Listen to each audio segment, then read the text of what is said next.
Anyone who has watched a Steve Jobs keynote will tell you he is one of the most extraordinary speakers in corporate America. Who does the best job of that in the world? While most presenters simply convey information, Jobs inspires. I'm Carmine Gallo, and today I'll walk you through several key techniques that Steve Jobs uses to electrify his audience. They're elements you can adopt in your very next presentation. Welcome to Macworld 2008. We've got some great stuff for you. There's clearly something in the air today.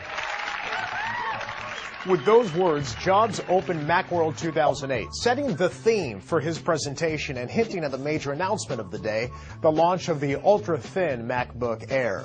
Whether it's a new notebook or the iPhone, Jobs unveils a single headline that sets the theme.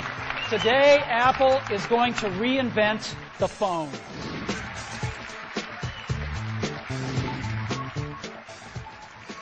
Once you identify a theme, make sure it's clear and consistent throughout the presentation.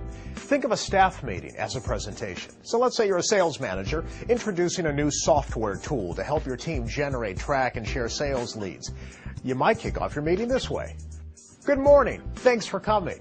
I know you'll be really excited about this. Today we make it easier for you to make your quota. That's the headline. Easier to make quota. It's memorable, and it sets the direction for the rest of your meeting. It gives your audience a reason to listen. So I've got 4 things I'd like to talk about with you today. So let's get started. Steve Jobs always provides an outline for his presentation and then verbally opens and closes each section with a clear transition in between. Here's an example. So that's Time Capsule, a perfect companion to Leopard, and that's the first thing I wanted to share with you this morning.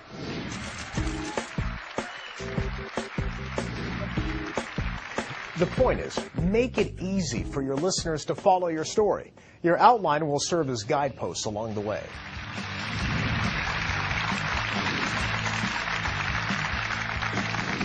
You'll also notice that during his presentations, Jobs uses words like extraordinary, amazing, and cool. He is passionate, enthusiastic, and it shows.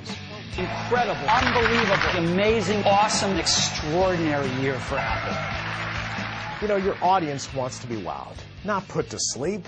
Too many people fall into this presentation mode.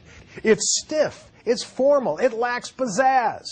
We, your listeners, are giving you permission to have fun and to be excited about your company, your product, or your service. If you're not passionate about it, we're not going to be.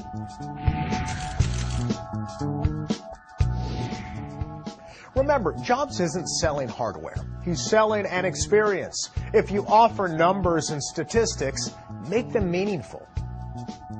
We have sold 4 million iPhones to date. If you divide 4 million by 200 days, that's 20,000 iPhones every day on average. Numbers don't mean much unless they're placed in context. Managers, connect the dots for your listeners. Recently, I worked with a company that launched a 12-gigabyte memory card. 12 gigabytes! That number doesn't mean much to most people, so we put it into context. We said that's enough memory to listen to your music while traveling to the moon and back. Now, 12 gigs means something to me. Make numbers meaningful. One of the most effective elements of a Steve Jobs presentation is that they are easy on the eyes. His presentations are visual and simple. While most speakers fill their slides with mind-numbing data and text and charts, Jobs does just the opposite. He uses very little text and usually 1, maybe 2 images per slide. You see, you want to paint a picture for your audience without overwhelming them. Inspiring presentations are short on bullet points and big on visuals. If you really want your presentation to pop, treat it like a show with ebbs and flows, themes, and transitions. Jobs includes video clips, demonstrations, and guests. He also has a knack for dramatic flair, and it's very effective. For example, when introducing the MacBook Air, Jobs drew cheers by opening a manila interoffice envelope and holding the laptop out for everyone to see.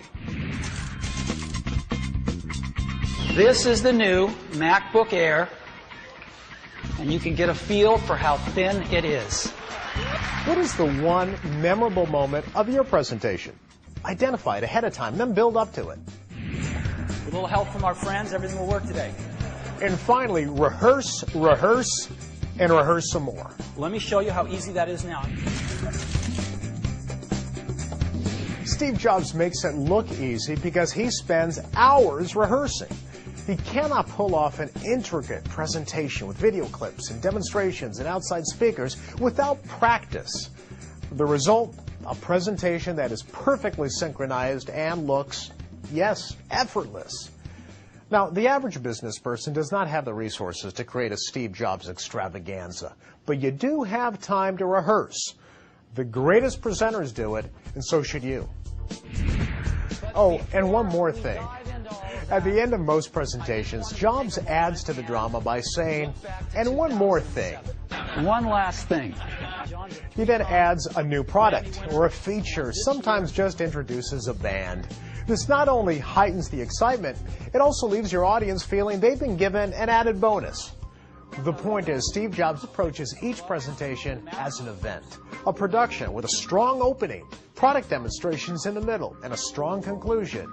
And yes, even an encore, that one more thing. I wish you a dazzling presentation.